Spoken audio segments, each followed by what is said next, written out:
Yo, this is Tommy G. Yo, this is the Muslims of O-Block. Oblockians. Do you guys have any stories? Them Oblockians, nigga. It hit different. Stories of what you've seen in O-Block over the years? I noticed you had bear mace on you. Have you already used it? I used it a few times. Damn. To be a big brother to Use it these on them brothers, to be able to Oblockians. show them that it's more to just the streets. Who is? Tommy G. Yo, Good to meet you. I'm Gleech, man. Welcome I to this can't place. find them. I couldn't find them either, Diana. They call O-Block, you see what I'm saying? Shout out to Muslim Addicts and my boy Tommy G, come on. Not from 63rd.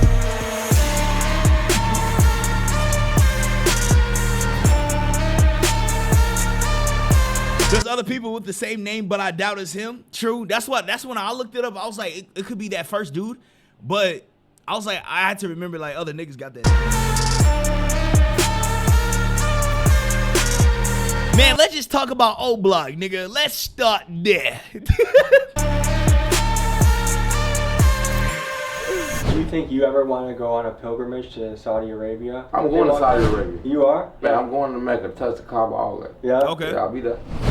Chicago's O-Block is one of the most notorious housing projects in the country. O-Block has been home to many notable people throughout its history. Chief Keef, King Vong, Little Dirk, and even former First Lady Michelle Obama. The apartment complex is located on 64th and MLK Drive on Chicago's South Side. It was built in 1950 to house the influx of African Americans coming to Chicago during the Second Great Migration. Upon its opening, it was celebrated as the first African American co-op in the country, and it was noted for having high quality and spacious units relative to the other low-income housing on the market. As the ownership of the I ain't know about all that.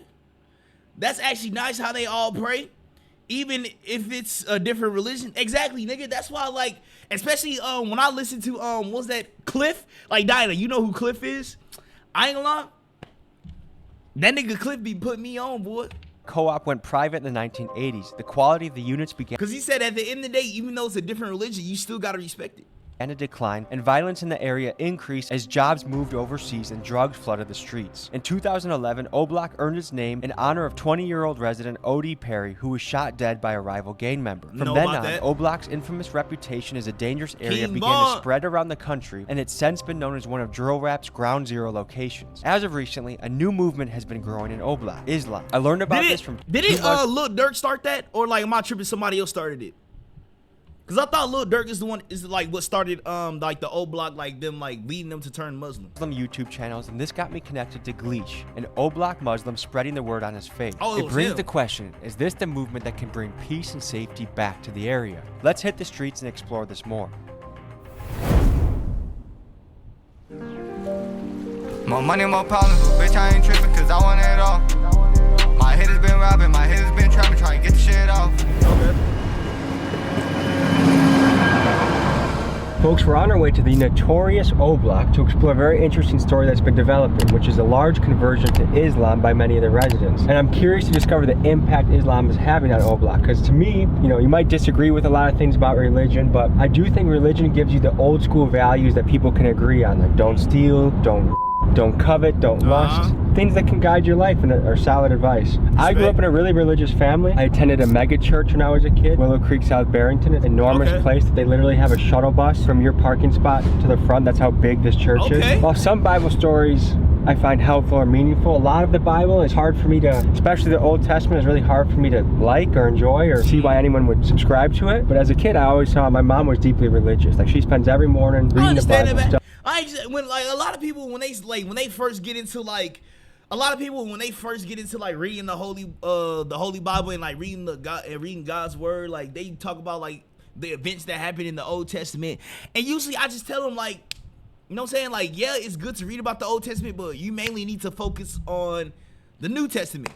The Old Testament is when, you know what I'm saying, Jesus Christ didn't die on the cross for all your sins. So back then, before Jesus was born, that's what niggas had to go through. You know what I'm saying? But it's there so like you know, so like you understand and like read and like, you know what I'm saying? But your mainly focus needs to be on the New Testament when Jesus came into the flesh. When God came into flesh, you know what I'm saying, died on the cross for all of us. That's what the New Testament is what you really need to main focus on.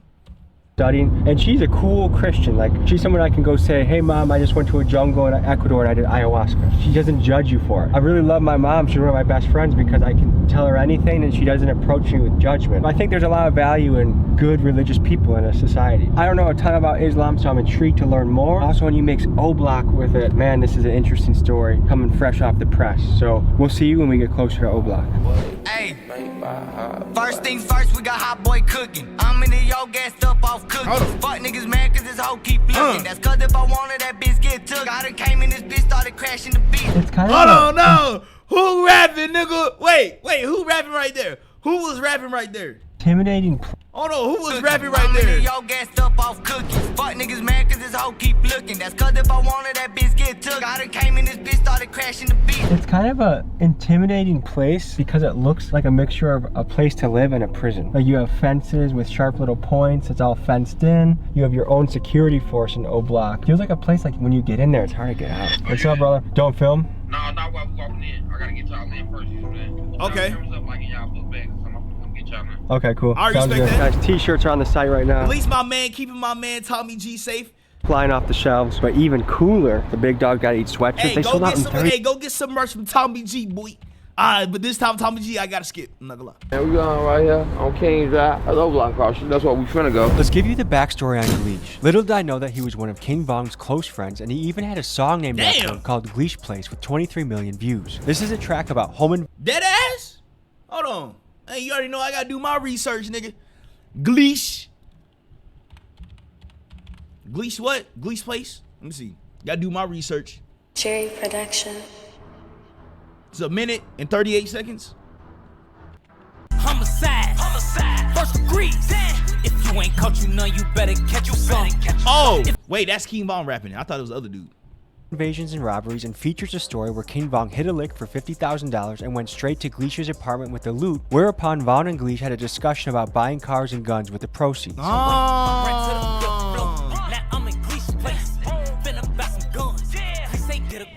I often try and do very little research on people before I'll listen to the song after this. our meeting so I can get an unbiased impression of who they are today versus But yeah, when I first heard it, I was like, wait, nigga, ain't this King Von? who they were in the past. So I was unaware of Gleesh's relationship with Vaughn when I met him today in O-Block. Gleesh is a fashion designer, he's a rapper, and he's the front runner of the O-Block Muslim movement. Let's meet the man. What's up, big guy? You good? Aki? Yeah. Yeah, that's my uncle. He was telling me he had some brothers in Parkwood. Yeah. I'm Duty Law. Tell us what you got on right now. That's new attire I haven't seen yet. Oh, yeah. I got my throw on, my Muslim throw, my kufi, my Muslim chain. Was it hard to start rocking that? Because that's not typical outfit in this area. I had to get used to it. Do people ask you a lot of questions when they see you wearing that? Yeah, they think it's a dress. I don't take that lightly, but it's a throw. Yeah. What percent of people around here you think know about the Muslim movement? Hey, as long as he don't get like mad quickly, because you know what I'm saying, a lot of people really don't know. So I like that he doesn't get mad quickly. Whoa, I muted. Probably the biggest religion in the world. Yeah, I'm Duty Law. How long have you been involved in it? Like 2-3 years. Okay. Right now it's Ramadan. Right now. How you feeling? I'm good, but I can't eat or drink. I knew guys on my wrestling team that Is were it, one thing that I learned, is it like Ramadan where like people don't eat for like they don't eat for like a period of time, like sun up, sun down type shit? Muslim wrestlers, and so they would go an entire practice without eating or drinking, and that takes a lot of discipline. Yeah, take discipline. It's really a man thing. Man over matter. Yeah. Okay. Last time I was here, the security here is pretty tight. Yeah, they tight right now. They real tight. So does that mean that O-Block has gotten safer? Everywhere all the same. It's just they got to tighten up their security, so that's the type of stuff they do. This arguably could be the most notorious project in the entire country. Is that a Look, bullet hole right there? That's a bullet hole, but it's natural. You can go somewhere else and bullet hole. Happy Ramadan. True. That is true. What does Ramadan mean to you guys? I mean, a lot of things. Not just eating and drinking. Be nice to other people. Yeah, he's one of the guys I look up to too. He makes sure I'm good. He feed me. You have to care for other people. They teach you that there's a lot of people on earth that don't have no food, no drinks, nothing. So you have to think about other people before you think about yourself. Yeah, alhamdulillah. Are there any Arabic words you could teach the audience? Alhamdulillah is the best. Shukran, thank you. How did you get the name Gleesh? I ain't gonna lie, I ain't gonna lie. That's actually interesting. Never met a Gleesh before. Look. I can't really like speak too much on it because like I'm Christian, but like I ain't gonna lie, you know what I'm saying? So far what I'm learning, okay. King Von. They just call me Glee. They just made the name. Okay. Well, I'm not really Christian, but you know what I'm saying? I follow Jesus, nigga. You know what I'm saying? I follow Jesus. I follow Jesus. Jesus Christ. I follow Jesus. I ran with it. Is Von looked at as a hero or a villain? Von is a hero. Yeah. Everybody always looking at somebody bad. He a hero though. Because some people love him for who he was as a rapper. Some people are like, that guy was a serial killer. I mean, Nah, he ain't no killer at all. That's a good guy, man. He made everybody really start loving each other. I didn't realize Gleesh and Von had been close friends when I asked this question, but let me give you some background as to why.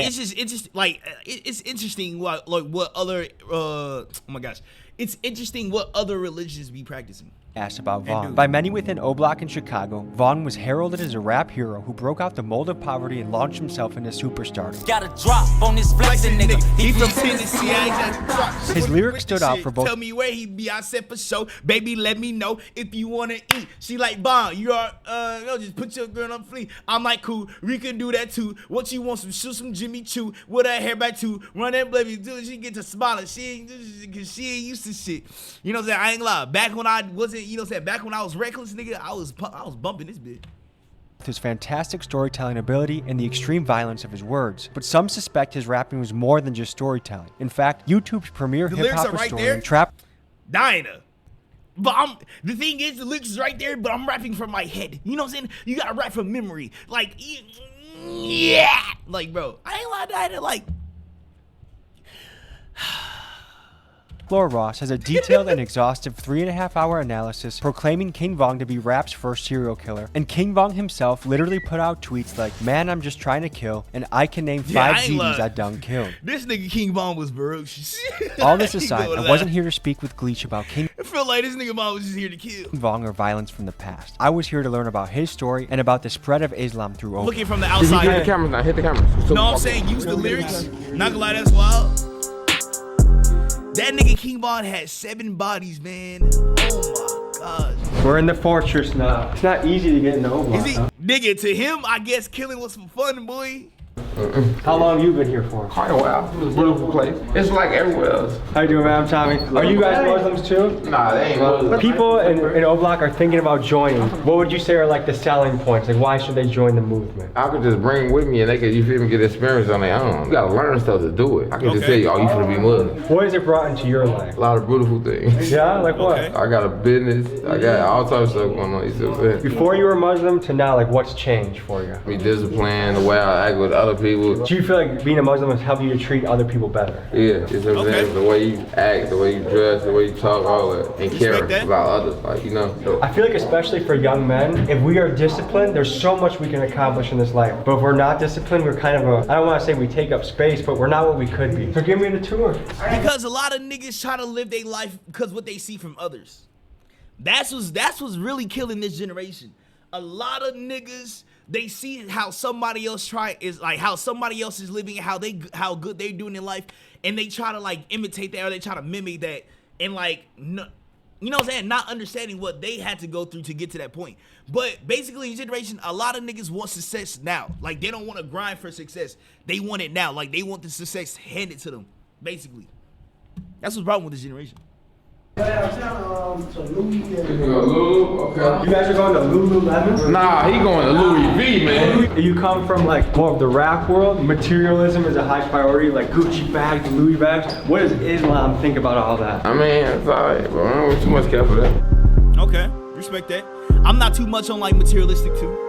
Where are we right now? We at my mom's house. I'm gonna move out of there soon. Where do you want to move to? I'm gonna move somewhere nice. You want to stay in Chicago? You want to move out of the city? You want to move out of the state? Eventually, it's to move out of Chicago, though. Yeah. How many guys in this room are Muslims? They Muslims. So what do you think about joining Islam or becoming a Muslim? What do you think about it? That's a real nigga, you better chew this up. Do you think, hey, this is something I want to do one day, or is it like, nah, it's not for me? I don't know. Yeah, anything, the process will take time. Especially something like that is a big commitment. It's not like you're just done with it in a day. Like if you commit to being a Muslim, like that's a big new life change, you know? True. I grew up in a very Christian family, but I've never felt called to dedicate my life to it, you know? Because you have to really change everything you do from that point on. Like, yeah, you be Christian or whatever, like, I don't know what they do, like, follow, like, discipline, like, when it's time, like. I mean, it depends. Muslims are a lot more disciplined than Christians, like, they do like 5 times a day. Like, I would say, like, the disciplined Christians, like, my mom, every day when she wakes up, she reads the Bible, prays. Yeah, but what about the other people? A lot of Christians don't do shit. Yeah, when it's Islam, like, you know, it's a way of life. It's like, you have to own anything to be. But like, you gotta understand, even there will have some people in a religion where,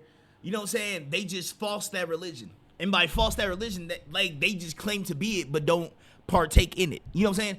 Like how Like how, say for YSL, like, or say like you're in a gang. A lot of niggas will say, yo, I'm in this gang, but they don't do nothing for the gang. If you get what I'm trying to say. I don't know how to explain it. So false something, I forgot. Islam, like, do you have to buy like a prayer Like, I'm still new. rug or anything like that? No. I got a couple of them in the room though. Yeah? You want to show us? Yeah, it's one it's a do something. What happened in your life that you're like, this is what I want to do? The discipline, I was just doing a lot of stuff. Like, it didn't want to, it just made me get on everything I was supposed to get on, like, as far as my business and all that. How'd you hear about it? Really, Von uncle. Yeah, King Von's uncle? Yeah, King Von uncle. Then my other brother Sadiq. He been around since we was little. You know what I'm saying? Is he from O Block too? He's been around for a while. Do you think the FBI knows about? Cause I Like know there's people that know God and others that know of God. Yeah, like me when I was young, I knew of God because, you know what I'm saying, how my mom and dad and, you know what I'm saying, grandma, but like I never really partook, like I never like really grasped on it. Yeah, there was times I would pray, but I never would like live the like act like there was times like I wouldn't live the lifestyle and like, you know what I'm saying? But now I'm actually taking the time to read the word, talk to God, and like get to know God and follow Jesus Christ, and like, you know what I'm saying, my life been changing. Like I ain't love from like then where I knew of God to now where like I'm learning to like get closer to God and stuff like that. Yo, I feel so much better, bro. Muslim groups in the past, like when Malcolm X, Elijah Muhammad. It's really a process everyone has to go through to be saved. Exactly, bro. It's a process. FBI guy asked. Cause God never promised it will be easy, nigga. That's what I be trying to tell niggas. Just because, you know what I'm saying, you follow Jesus, that don't mean, nigga, it's gonna be roses and daisies. Nah, bro, there's still challenges, bro. There's still spiritual battles you gotta go through and stuff like that, bro. Asking about Muslims? Police are real anyways. We don't worry about this. I don't worry at all. Well, I think if you're doing nothing wrong, you got nothing to worry about. Alhamdulillah. You know? That's what you said. Ain't nothing going on wrong. You see what I'm saying? What did your mom think about it when you told her you're Muslim? She love it. Is it easier to get men to join or women, or do you get both that join? A little easier for the man to join, but like, you gotta have the sisters around. They gotta really get the right feel of it. You know what I'm saying? I feel like Islam's a lot tougher for a woman because there's more rules for a woman. Ain't nothing tough though. There ain't nothing tough. I mean, you can do whatever you put your mind to. Do you think you ever want to go on a pilgrimage to Saudi Arabia? The pilgrimage, also known as the Hajj, is the fifth pillar of Islam and is something that every adult Muslim must do at least once in their life. Each year, millions journey to Mecca, shedding titles and distinctions to stand as equals before God. Through rituals rich in symbolism, pilgrims seek spiritual renewal and forgiveness. But the Hajj is more than just a ritual. It's a bond of brotherhood and unity transcending borders and cultures. It was on his pilgrimage that Malcolm X met Muslim brothers from all corners of the globe and where he changed his opinion on race relations forever. Through the GoFundMe link in my description, we can fund Chicago Muslim brothers on their trip to Mecca and hopefully be a small part of helping Chicago to be a more peaceful place. Please consider donating. I'm going to Saudi Arabia. You are? That's nice. I'm going to Mecca, touch the Kaaba, all that. Yeah? Yeah, I'll be there. You know that in Afghanistan, in some places, if you get caught listening to music, they'll like beat the shit out of you. Yeah. That's pretty insane. If you get caught listening to music, they'll shoot you or like beat the like, Isn't it? That's in the city. That's how it is. So people that aren't from here aren't hip to this. Explain that. Break that down a little bit more. Don't go in the wrong area and listen to the wrong stuff. In reality, you can listen to whatever you want to. You know what I'm saying? Just with the windows up. There's some music I listen to. yeah, that nigga, don't go to O Block. I mean, don't go to 63rd, like listening to King Bond talking about he's smoking on Tuka. Like, come on, bro. Like, you know what I'm saying? If you, like, bro, if you don't have the common courtesy to like go somewhere and like understand this is a bad area, I mean, well, I ain't lie, there's a lot of places where I don't know it's a bad area unless like, I mean, nigga, I can look at the area and know it's bad. I don't know, man. I love music. I love music. With the windows up because I'm a little embarrassed if someone were to hear me. You guys ever heard of Creed before? No. You're either gonna love this or hate this. I'm gonna just show you a little sample. I'm gonna play like 10 seconds of a song. You tell me if you rock it. Like, you're just chilling in the car, driving home from the club. You guys feeling this at all or no? No. We were just in New York and it's the same thing where you can only listen to certain guys in certain areas, otherwise it gets treacherous really quickly. Yeah, a lot of songs would be like a lot of disrespect towards other people, neighborhoods, you know what I'm saying? So you wouldn't want to go in this area and play this. What do you guys view as the impact of drill music? Good, bad, in between? Whatever the narrative the person take with it and they run with it, that's on them. We don't really too much care about that. We can't change that. As a Muslim, do you feel like you can go to any neighborhood and you're okay? Like, does that give you more of like Nah, you always gotta tie the camel up. Don't never get me wrong. And what I mean by that, you don't just go doing stuff you naturally don't do. So how do you think Chicago would change if a lot more people became Muslims. We can stick together like an iron fist. We can get what we need and what we want. But that's gonna be hard though, bro. Cause like, nigga, that's like generations and generations.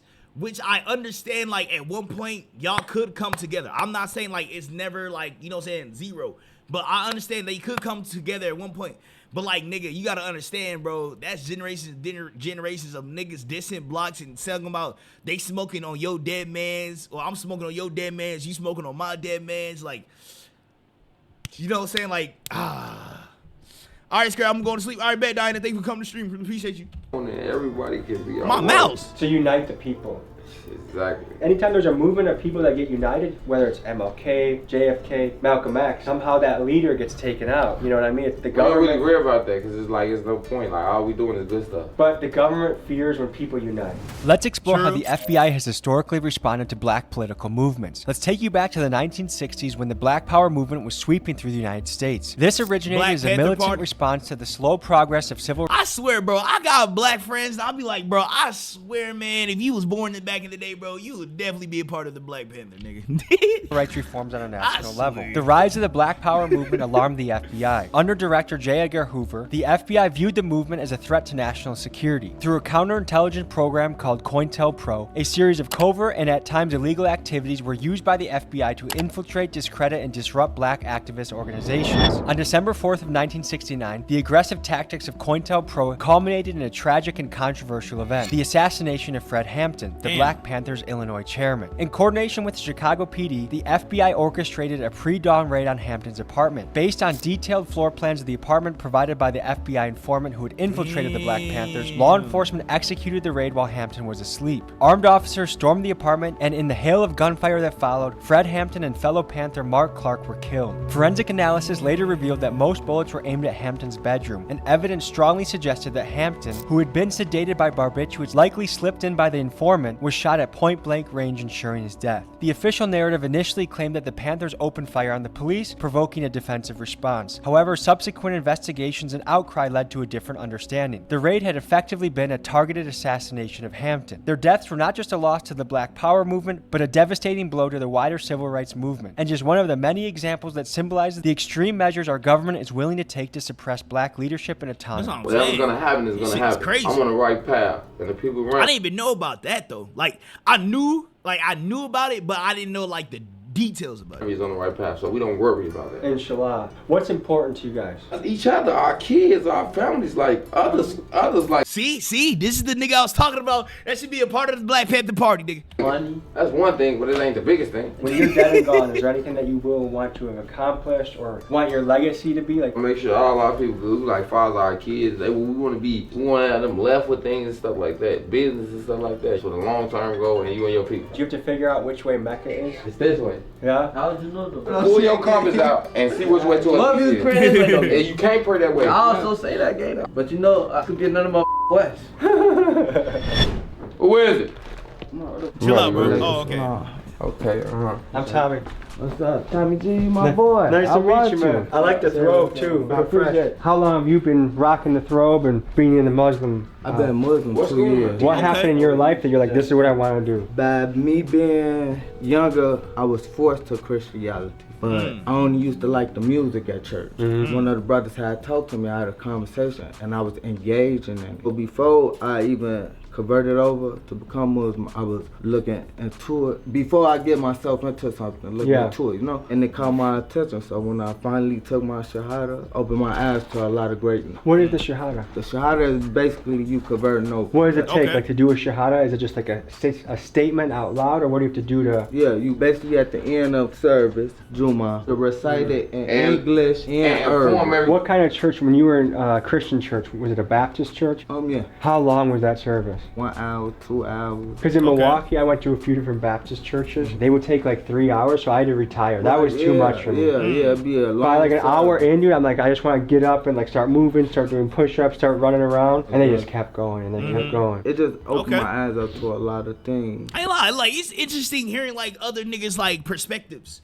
and like what they think. that I really truly believed in. Because it's hard for me to get to believing in a lot of stuff. No disrespect to no Christians or nothing. I felt that certain things that was in the Bible wasn't describing the picture that they was trying to make. Is there anything you had to leave behind? See, like that's just something you gotta respect right stop doing or do differently? Like now, everybody don't think the same, bro.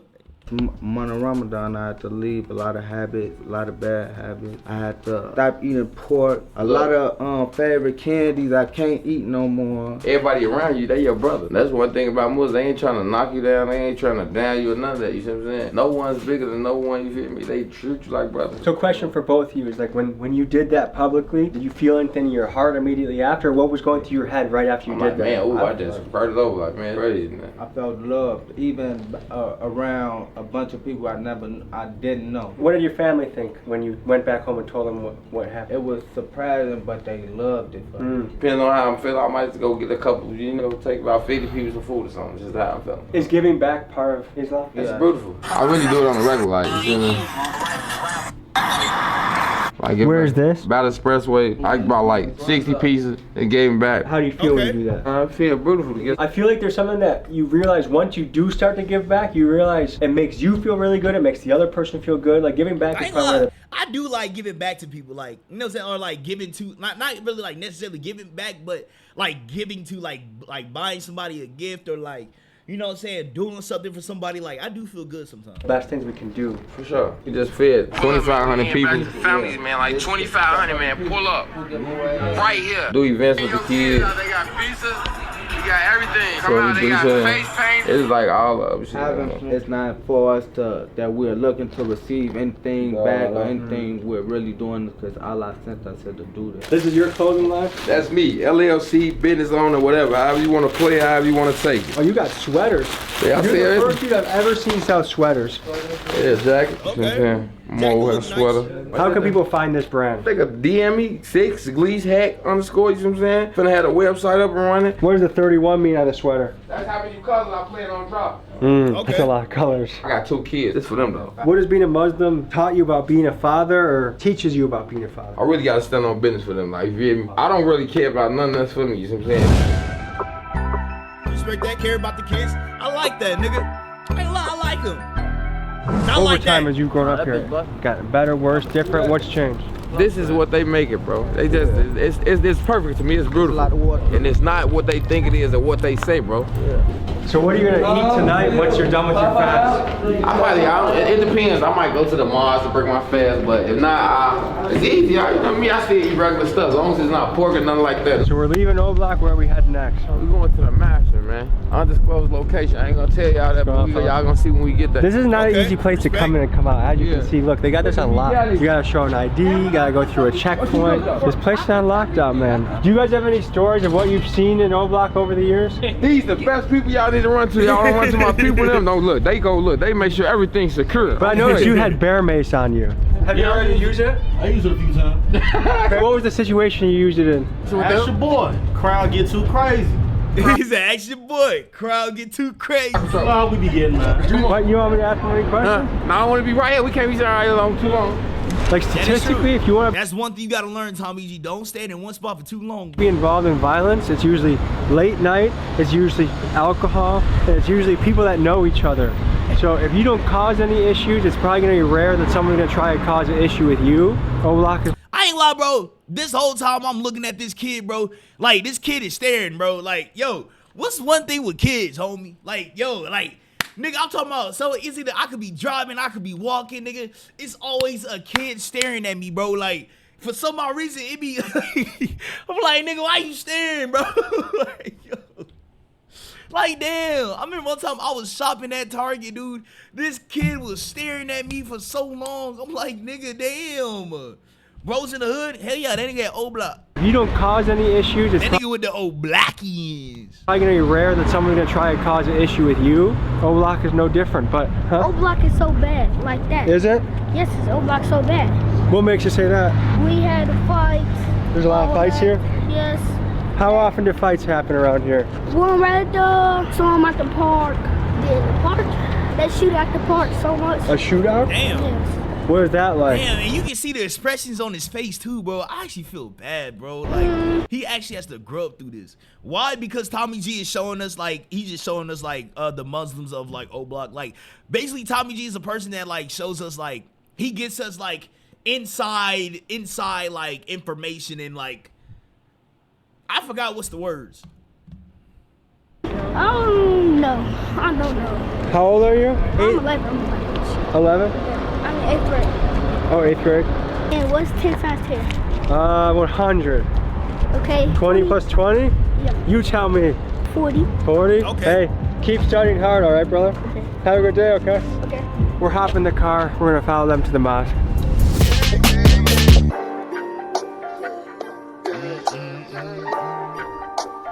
I ain't gonna lie, with anything in life, you can, like, So we see want the to take a beauty deeper side to it, dive bro. into Islam and why it's attracting people to join. It's the fastest growing religion in the world right now. One way it's spreading in America is in the prison system. So I'm going to tell you guys a little bit about that history right now.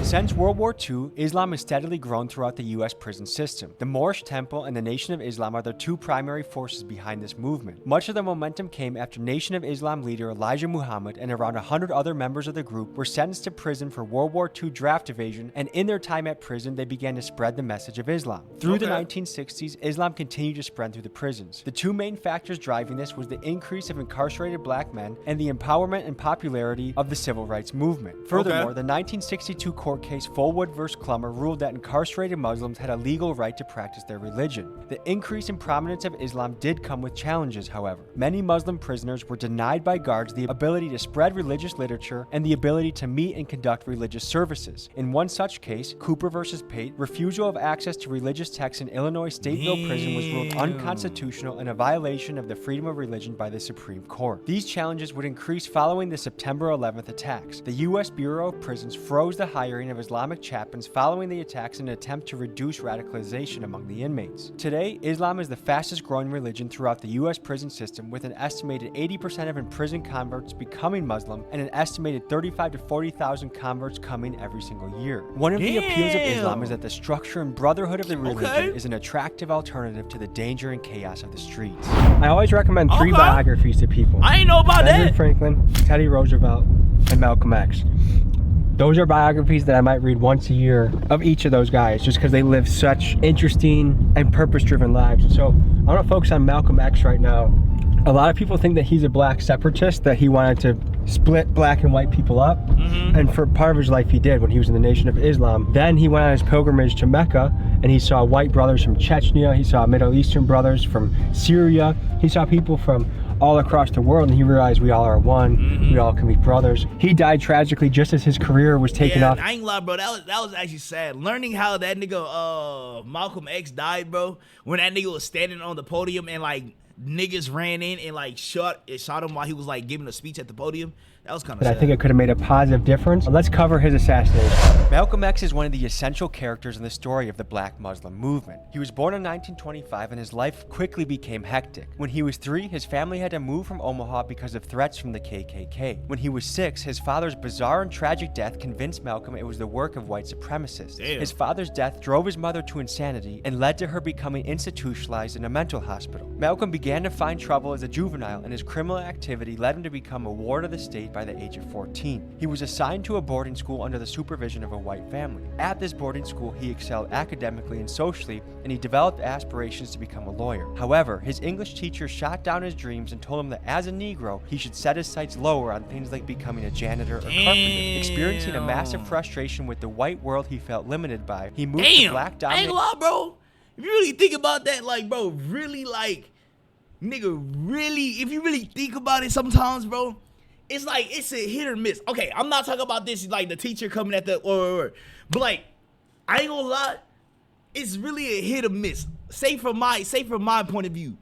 Like, say it's somebody told me that, you know what I'm saying, I wasn't gonna, like, be this, I wasn't gonna do that. And, like, that shit sparked my interest to, like, actually wanting to do it more, right? And so, I ain't lying. I like, bro, talking about this, I already see the comments, nigga. I'ma just shut up. A ton of respected black leaders were killed. Sad. Yeah, nigga, the government had to get rid of them niggas. The government was like, whoa. You niggas getting out of hand.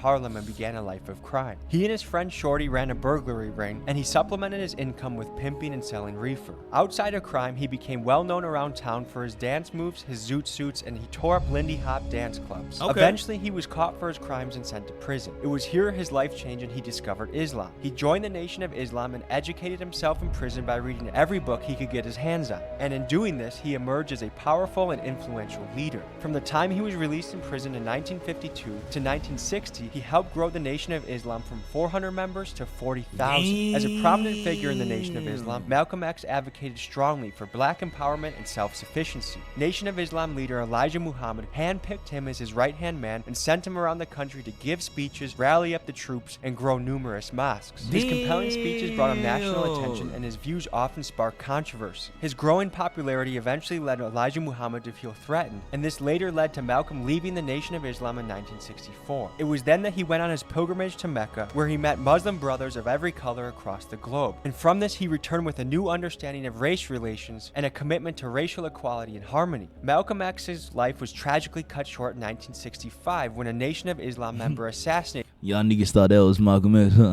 That was Denzel Washington, boy. That nigga Denzel Washington really looked like Malcolm X, didn't he? Him. Many believe that the FBI had a hand in this. He remains He did. a key The figure in the fight FBI against racial did. injustice and is a widely celebrated black hero. How you doing, bro? How you doing, right? Finally to meet you, man. Yeah, I'm excited, man. So Tell the people who you are. Man, I'm Sadiq Ali, man. Down here, you at Barrier Imports at 321 East Persian Road, Chicago, Illinois, 60653 with my man Tommy the G. Yeah. Okay. This is Sadiq Ali. Long ago, he used to hustle in the streets. Now he's dedicated his life to religion and runs a group called Muslimmatics, where he guides people on their journey in Islam. If you'd like to get more involved with Islam in Chicago, his link is in my description. Come on. You have a very peaceful and relaxed presence about you. I'm very peaceful and very relaxed. That's a good aura to have. And it's Friday.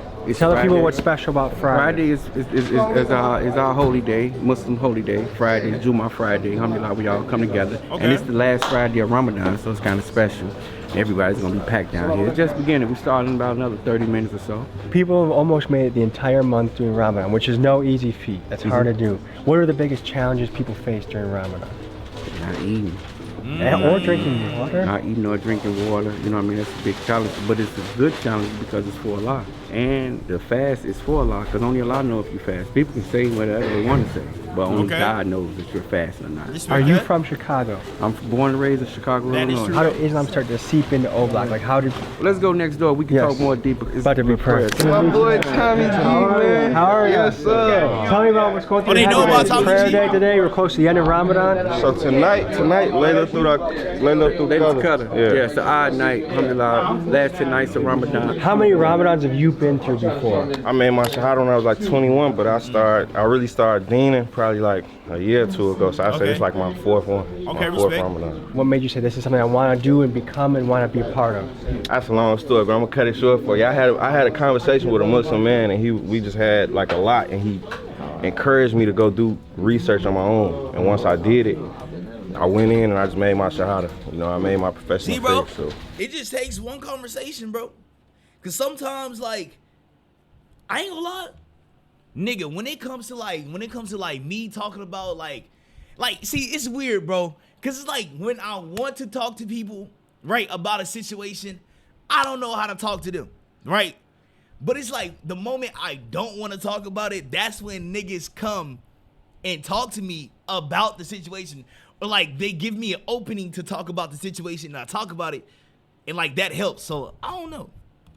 It's weird. Beautiful. Well, I hope we have a good night. But nigga, it takes one person to talk to, bro. Just one person. Friday prayer, okay? To like talk to on a deeper connection. Not like, hey, you know what I'm saying? There's some basic phrases, Arabic phrases that we can teach the audience today. Assalamu alaikum. That means hello. That means may peace and blessing be upon you. Is there anything else you'd like to teach the audience? Alhamdulillah. Alhamdulillah means all praises to Allah, all praises to God. I learned that a lot from Khabib, the fighter. If you ever watched him that's fight, my man. he would say alhamdulillah an awful lot. Yeah, alhamdulillah, but you got Muhammad Ali, you know, True. can't take Muhammad Ali out. You know, I always think, of course. That's the legend. You know what I mean? Muhammad Ali was definitely one of the best. What brought you to this? What made you decide this is where I want to dedicate my life to and bring other people into it? What brought me to it is really, man, you know, I've been from the streets all my life, you know what I mean? So I know the streets. I know what the streets and what they evolve. And so with me coming from the streets and knowing everything about the streets and be able to be a big brother to the brother that I didn't have from the streets, you know what I mean? When I implanted in the streets was just, I had got it out the mud. I was just there, you know, so whatever I learned on my own. But to be able to be a big brother to these brothers, to be able to show them that it's more to just the streets. What do you think's making... Nigga, you didn't see anything. Guys like Little Dirk say, this is what I want to join. After you've been doing, after a person have dealt so much bad in their life, you know what I mean, coming from the ghettos and the trenches of Chicago, after they've seen so much bad, and to be able to taste something good, now of course you want to stick to that. You know what I mean? Once you taste this and drink this, man, you're gonna want it. You're gonna want it. It's a very good taste. How did you guys meet? I've been knowing them since little pup. Like, you know what I mean? He's little babies. I've been knowing them since they was little. So if a guy comes here for Friday prayer, then on Saturday he's out, you know, chugging a 40 and doing a music video with like, hey, I'm gonna shoot up this guy, shoot up that guy. How do you coach him along the path? That's how I explained to the youngsters. I said, imagine us that we on a boat, okay? And then you wanna, and you know, it's hot on the boat, we all on the boat. And of course, people wanna test the water. They wanna jump in the water. Right? True. The boat. They said, I ain't gonna lie, me, like, you know what I'm saying? I don't like testing water, bro. I'm sorry, nigga. Like, I know this has no correlation with the story, but nigga, I ain't gonna lie. Nigga, I don't even want to go on cruises, nigga. Like, nigga, going to the ocean, nigga, I wouldn't even go knee deep. I'm sorry, bro. I'm not going knee deep, let alone going on a boat, nigga. Like, I'm sorry, bro. I don't know what's in them waters, nigga. I'm pussy. Call me pussy. I don't care. But back to the, you know what I'm saying? It's a lie. Okay, so you jumped in the water. But if you don't keep your hands on the rope of the boat, then you're gonna drown. Right or wrong? Right. But as long as I got my hand on the rope of the boat and I'm dealing with the water, I can still pull one way, one out, until I really realize that this water ain't for me, because I'm gonna end up dying if I stay in this water. I'm gonna lose. But if I get back on this boat and pull back on this boat and do right, then I can float. So it's not like a zero-sum game. You can be, because that's the other thing. Everybody is welcome. Yes. I don't care what they do. Yeah. How they doing? They want to smoke weed, drink, like girls, and kill and shoot. Come. Yeah. We want y'all to come. Once they take this, come as who you are. Come up out of them. It's gonna be like a detox. It's gonna flush right out. Just look at our brother right. I know this is about Muslims, but I wanna at least throw my, you know what I'm saying, or the path following Jesus Christ. You know what I'm saying? Even Jesus Christ said it. You know what I'm saying? Come as how you are. Or like Christianity, like, come as how you are. I mean, so that's why I like that. When I hear about other religions and like hear what they do and like the things that, like the traditions that other religions do, you know what I'm saying? I like that, you know what I'm saying? It's still the same type of concept of like, you know what I'm saying, like be good to people, like, you know what I'm saying, be respectful and like, you know what I'm saying, more things along the line and stuff like that. Like a year, two. And like you can come as who you are. Like come as like how you are, who you are and stuff like that. Back and watch him and see where he at right now. So tell the people who you are. My name Gatto, bro. I'm formerly known as El Gatto in Chicago. My name Gatto 2 times. Nigga, are you saying I said, dude, get off me, bro? I know I need to stop saying like, nigga. Get off me. Nah, everybody pretty much know me in the city. From music? For music. Okay. For music, yeah. And you said you just recently took your Shahada. I just took my Shahada March 20th, bro. Okay, what brought you to that point? What made you say this is what you want to do? So you know, I believe you got good intent and you believe it's one God, you Muslim. You just got to figure it out. You know what I'm saying? So that's what I feel like it was for me, bro. So my brother Mafi, he been Muslim, so he started bringing me to the Juma, to the mosque. When he first invited you, what was your impression? I'm at home. I'm at home. I'm at the crib. That's what it felt like. We came every day. We don't even just come on Friday. We be in here every day, chilling. Yeah. And God, how have you seen Islam start to change or impact your life? What have you noticed? My actions changed, bro. I started holding myself accountable. You know what I'm saying? I started taking wrongdoings more serious. You know what I'm saying? Because I know that it's real. Okay. You know what I'm saying? I'm making sure I pray 5 times a day, at least trying to stand on that. Okay. You feel me? And just. Yeah, bro, it's just, you know, frequency, energy, bro. Like, you don't want to, at first, like, I used to ride home every night trying to decide whether I was making a right or wrong decision. Now I don't got to do that.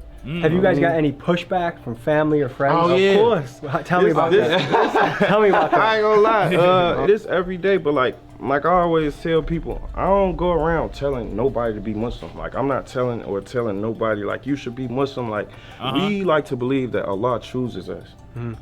Everybody not gonna be Muslim. That's just the fact of the matter. Everybody not gonna be Muslim.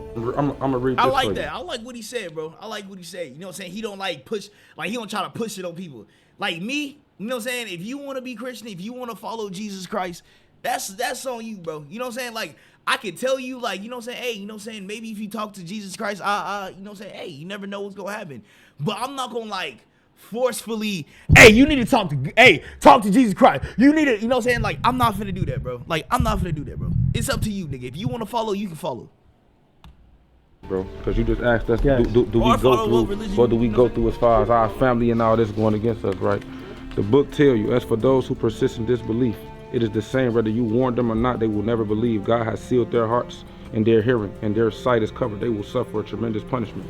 So it's nothing we could do but push this thing. It's almost like when Moses goes to the Pharaoh, and every time he tries to plead with the Pharaoh, the Lord hardens his heart and he doesn't want to hear it. Yeah. But then eventually, after enough suffering, he does hear it. Come on, man. What I'm referring to is a story from the book of Exodus where Moses is called by God to free the Hebrews from the slavery of the Egyptians. When Moses politely asked the Pharaoh to free his people, the Pharaoh decides he'd rather not lose the free labor force that was building his sick pyramids, so he said, no thanks, Moses. Really sitting there thinking about it, this nigga Moses really ruined it for everybody that lived in, like, that lived in Rome. Like, that nigga Moses ruined it. I mean, not Moses.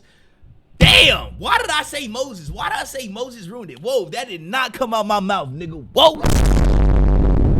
I did not mean Moses. I meant the Pharaoh. Really thinking about it, the Pharaoh, I ain't gonna lie, see, I gotta edit that part out. But like, really thinking about it, bro, the Pharaoh really ruined it for all his people. I'm gonna be honest, bro. That nigga Pharaoh ruined it for all his people, bro.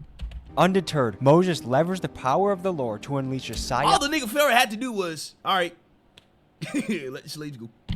Like, you know what I'm saying? I blatantly guess you're not letting niggas go after Moses literally put the stick down. And then stick turned into a snake. Right there. Hey, nigga. And biological warfare of biblical proportions against the Pharaoh and his people. There were rivers of blood, a frog apocalypse, locust swarms, and even 3 days of darkness. But this was not enough to make the Pharaoh fold. God hardened his heart, and the Pharaoh... And don't forget the killing of every firstborn. ...stood on business. But then Moses dealt a final blow of deleting all firstborn Egyptians from earth, and somehow God co-signed this plan and helped Moses spin the block against the firstborns. It was only then that Pharaoh agreed to free the slaves. Moses then gathered his peeps, parted the Red Sea like a boss, and delivered his people out of Egypt. All this to say, hardening of the heart, whether it's done by Allah or God, is a common theme in religious texts. Who are some other Muslim heroes that you guys look up to? Malcolm X. Malcolm X. Tell the people about that, because I think he's misunderstood. I think in the media he's portrayed as a separatist. He wanted to kind of separate black people, white people, but they missed the part of the story where he went to Mecca, he went on his pilgrimage, he saw white brothers from Chechnya, he saw Arabian brothers from Saudi Arabia, he saw people from all over the world. Usually the ending of everybody's story be the good part, the good story, you know what I mean? But our brother Malcolm X, you know what I mean, I would like to say that, man, me personally, I would like to say I'm one of the descendants of him, you know what I mean? That he laid the foundations for us to be able to how we doing what we doing right now. I guess maybe where I want to go with this is like when people come up that can unite people, Martin Luther King, Malcolm X, JFK, they get taken out. And so some people go with the conspiracy route, and maybe it's true, maybe it's not, but let's just say that another strong Islamic movement hit Chicago and there's some very strong leaders. Right now. Do you think there's any that you guys think you have to think like, man, is the government going to take me out? Or I told you we don't do no worries, but at the same time, I mean, we know that people are looking at us trying to probably thinking certain things that we doing. We trying to put, we stopping boys that was out here killing one another. Do you think the FBI has their eyes on this movement? I hope they don't. I pray that they don't have their eyes on this movement, but if they do, I pray that they look and see the good that we doing and not the bad in it. We just want to bring peace to our people.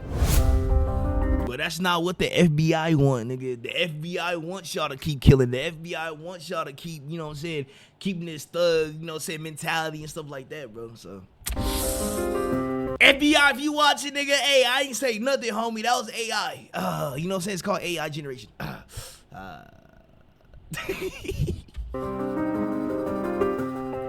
Okay, so where are you taking us next? You know, right now it's been so packed over here, man. We've been doing a lot of dawah, man. A lot of people been coming down and, you know, embracing Islam. So right now y'all gonna be witnesses like a live Juma. Okay. How long did it take to build it like this? Man, really, like, to be honest with you, man, like, really, like, this year, man, we, you know, since we started our little Dow program, really pushing the Dow like that, it really got packed, man. A lot of people who came in and started coming down. Because it can take years to get something off the ground.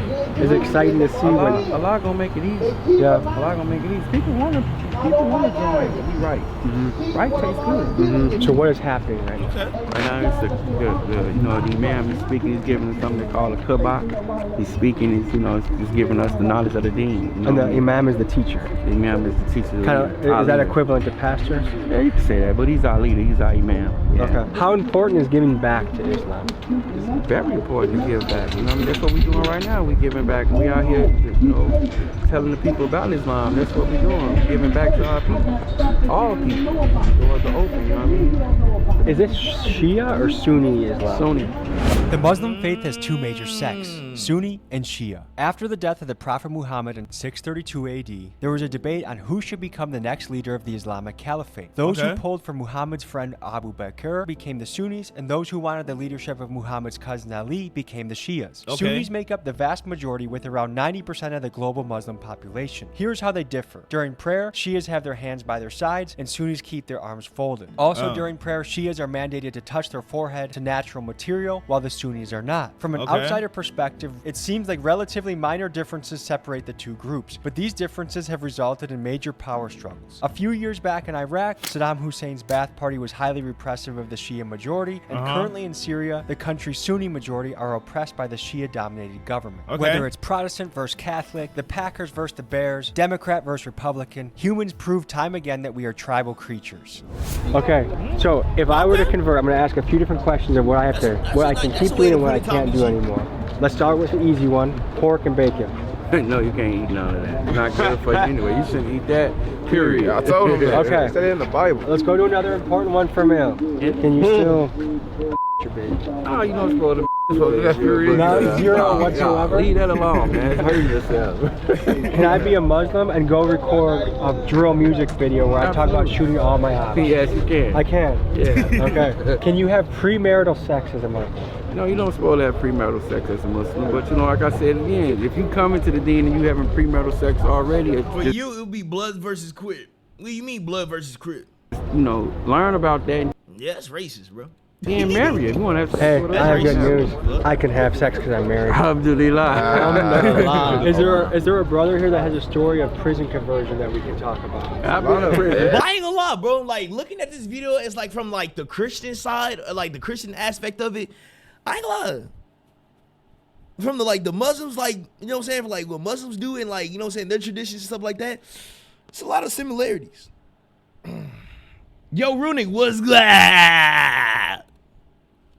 What'd you go away for? Drugs. Yeah. And how long into your journey in prison do you decide to change and seek a different path? Immediately when I get in there, because you know I didn't like to do weird stuff. You know what I mean? Play around like that. So immediately I got right on the business. You know what I mean? Got towards put my life together. But jail is not it. Yeah, it's over. Yeah, nigga, everybody tell me jail not it. Then I'll be seeing like what be happening in jail.